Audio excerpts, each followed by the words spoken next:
I'm Emily Rhodes, and today I'm going to be talking to you about this book, Mr. Ma and Son by Lao She, translated by Willian Dolby. This is the March 2026 book for Emily's Walking Book Club. We meet up 3 times a month. You can choose which one, and those are for a walk in Regent's Park, which actually features in the book, a walk on Hampstead Heath, and also a Zoom online on a Monday evening.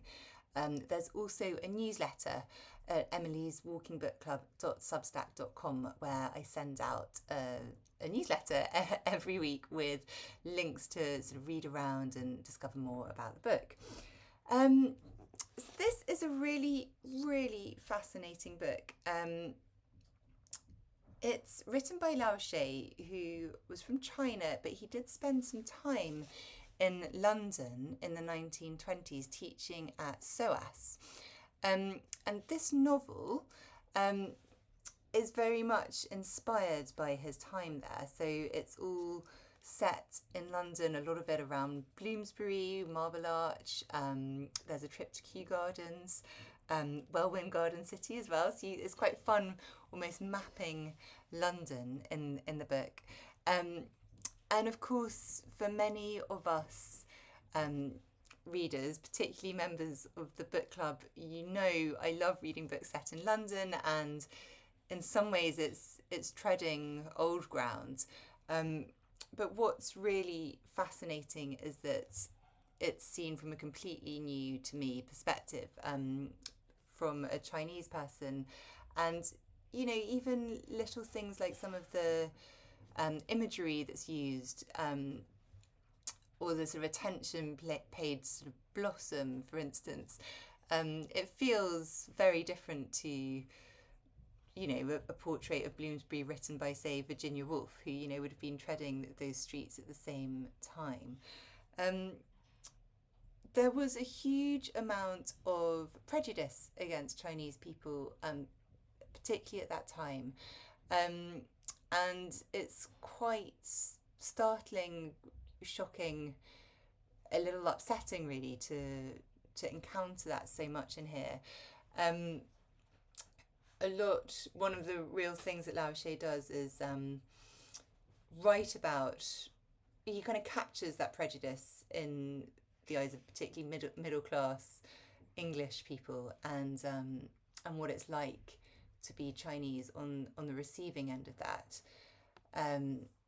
So yeah, it's not always comfortable reading, but he does write with a real kind of lightness of touch, and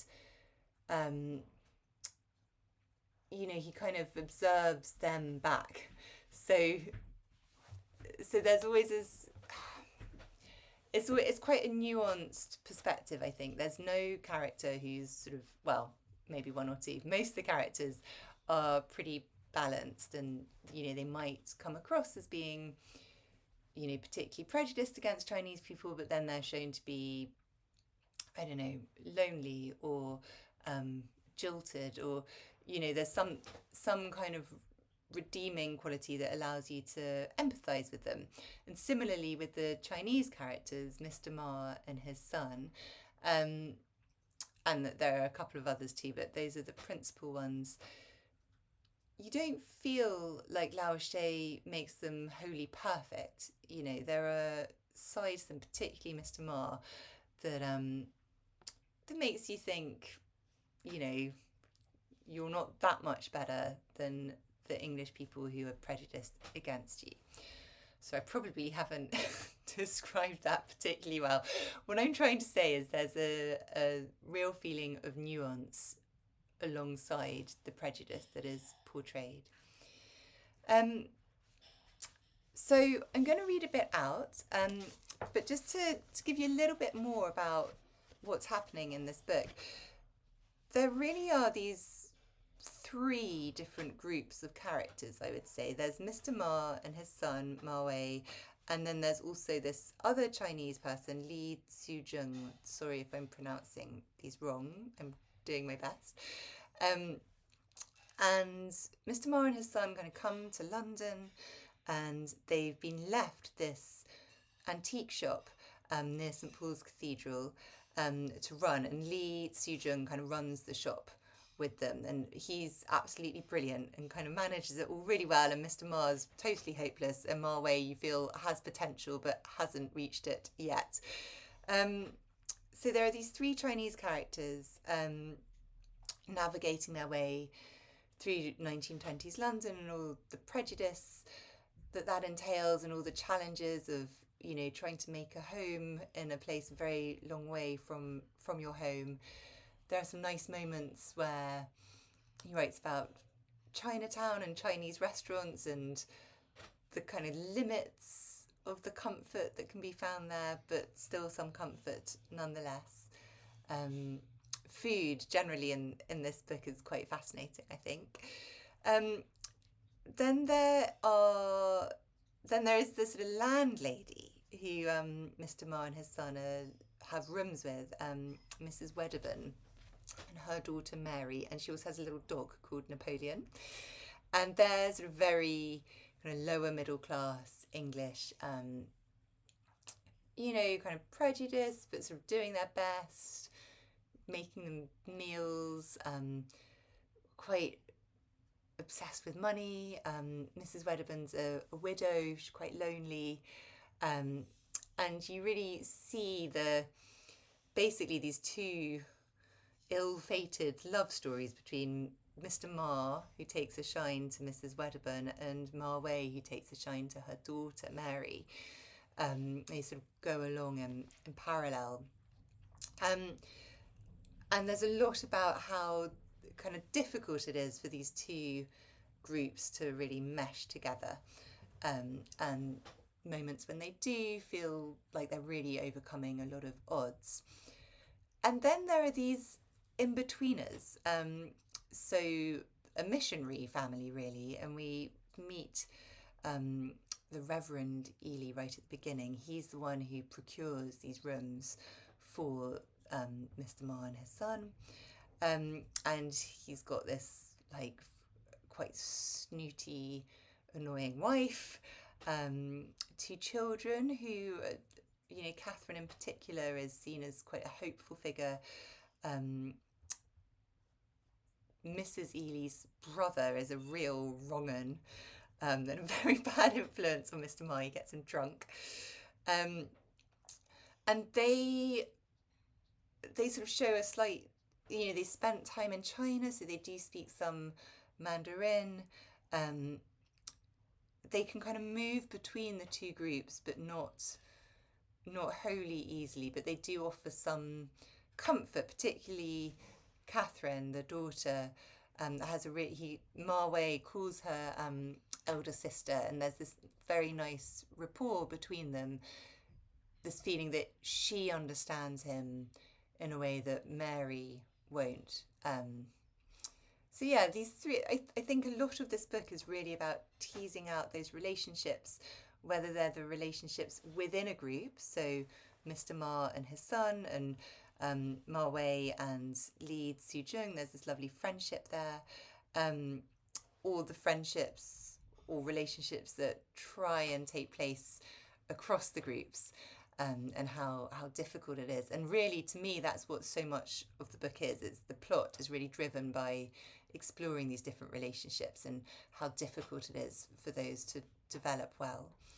But anyway, I'm going to read a little bit out that I think shows you a bit of the nuance of this prejudice and this feeling that in spite of, or maybe, you know, in light of this prejudice, Lao She kind of almost slightly laughs about it, which is nice. He sort of shows it to be so ridiculous. A sort of lightness of touch here.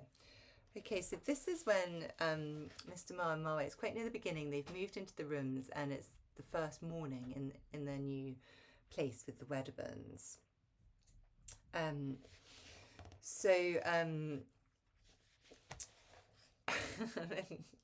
Begins with a slightly kind of raunchy description of Mary, the daughter. She wore just a sleeveless green dress which left her neck and arms on display. Her well-fleshed white arms were like a pair of elephant tusks, an ivory of mysterious composition, silk floss soft, supple and lustrous, and emanating some fragrant scent. I just wanted to include that because I feel that whole description, it just feels quite exotic and not really how I would ever describe, this daughter. Okay, Ma Wei straightened his shoulders. Quite nice weather, isn't it? He said. Cold. She squeezed the word from her deep red lips, still not looking at him. Mrs. Wedderburn came in bearing a tea tray. What about your father? She asked Ma Wei. I'm afraid he isn't up yet, said Ma Wei in a subdued voice. She said nothing, but her face dropped like a blind. She sat down opposite her daughter and poured tea for them. She'd made a special point of using the tea leaves that Mr. Ma had given her, and but for the sake of the tea, she would have exploded. All the same, as she poured the tea, she did remark in a quiet voice, I really can't make breakfast twice. So again, we see immediately, both how Mrs. Wedderburn is quite tricky and not that accommodating, but also that it's quite rude, really, of Mr. Ma not to have got up for breakfast, that he is quite lazy, and that Ma Wei is a bit disappointed and ashamed of him for this. Whose fault is it if you let the rooms to Chinamen? Said Miss Wedderburn, flinging the newspaper away and cocking her head to one side. So she's very rude. Ma Wei blushed deeply, and he thought of getting up and marching out. He frowned, but didn't get to his feet. Miss Wedderburn looked at him with a smile as if to say, cringing cowards, the Chinese, they can't even get properly angry. Mrs. Wedderburn gave her daughter a look and hastily passed Ma Wei a cup of tea. Lovely tea. The Chinese are great tea drinkers, aren't they? She said. Yes, they are, Ma Wei nodded. Mrs. Wedderburn took a mouthful of toast and was just about to drink her cup of tea when Miss Wedderburn tugged at her and exclaimed, Watch out, there might be poison in it. She pronounced these words so earnestly, as if Ma Wei weren't present, as if it were an absolute unshakable truth, beyond all shadow of doubt, that the Chinese were poisoners. Her lips shuddered spontaneously, and her reaction was utterly natural, with no thought of offending anyone nor any attempt to be smart.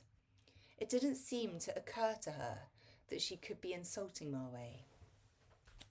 In every play in which a Chinese person appeared, he was sure to poison someone. It was the same in all films and novels as well. Miss Wedderburn's anxiety was drawn from a long creative history and had something about it that was akin to religious faith. Muslims don't eat pork, and as everyone knows, the Chinese poison people. Yes, a kind of faith. Ma Wei smiled. He picked up his cup of tea and took a sip without saying a word. He knew what she meant because he'd read English novels about the Chinese murdering people with poison. Mrs. Wedderburn, embarrassed, sipped some tea through her delicate lips and then peppered Ma Wei with questions. How many different kinds of China tea were there? Whereabouts in China was it produced? What was the name of the tea that they were now drinking, and how was it manufactured? Swallowing his indignation, Ma Wei gave her the first answers that came into his head, telling her what they were now drinking was called xiang pian, or fragrant flakes. Mrs. Wedderburn asked him to say it again, then mumbled hang ben, and asked Ma Wei whether she got it right. And it goes on like this. We think about Miss Wedderburn, who has this little daydream about her boyfriend who's killed sort of Chinese people, including a girl. Yes. Okay. And then there's this brilliant bit at the end. Breakfast over, Ma Wei was about to go upstairs and see how his father was. Miss Wedderburn came running downstairs wearing a new hat she'd bought the previous day, and on which was displayed a mouse's tail, as though she had stuck a strip of buckwheat vermicelli there. Mouse tails were the latest fashion, and so she was wearing one too. Cheerio, she said, giving Ma Wei a sideways glance, and off she dashed, like a puff of smoke. I mean, he does such a good job of making, Miss Wedderburn seem completely kind of stupid and silly and a fashion victim above all. But showing how, this prejudice is really born from this bigger problem of how Chinese people are portrayed in the plays and things. It's interesting that they mention play and film here. I think Lao She did go on to write plays, and I think the dialogue in here is so strong, as hopefully you just got a glimpse there. It's such a vivid scene, isn't it? You can really imagine them almost on a stage, sitting around the kitchen table, and this play ensuing with Mr. Ma kind of off stage upstairs, and the palaver around the teapot, and it feels very literally dramatic to me, as though it really could be a scene from a play, and I feel there's a lot of that throughout the book.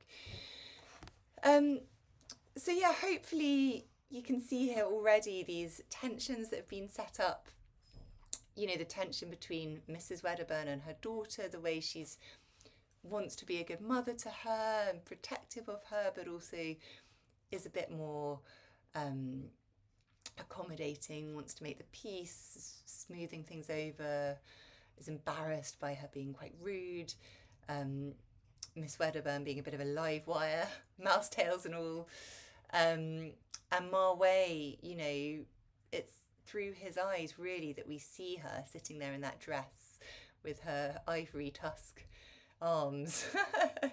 And we think we can see already that he's perhaps falling for her, and that it's of course not going to go well because she's so prejudiced against him.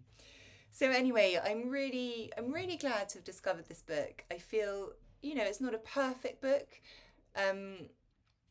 Perhaps a bit more could happen, but it's kind of beautiful and shows such a different take on a scene that feels very familiar to me. It really, I feel like I've read a lot of books set in London in the 20s and thereabouts, and yet this really shows something completely different. It's like opening the door into a different house, different flat, and really seeing what goes on behind closed doors,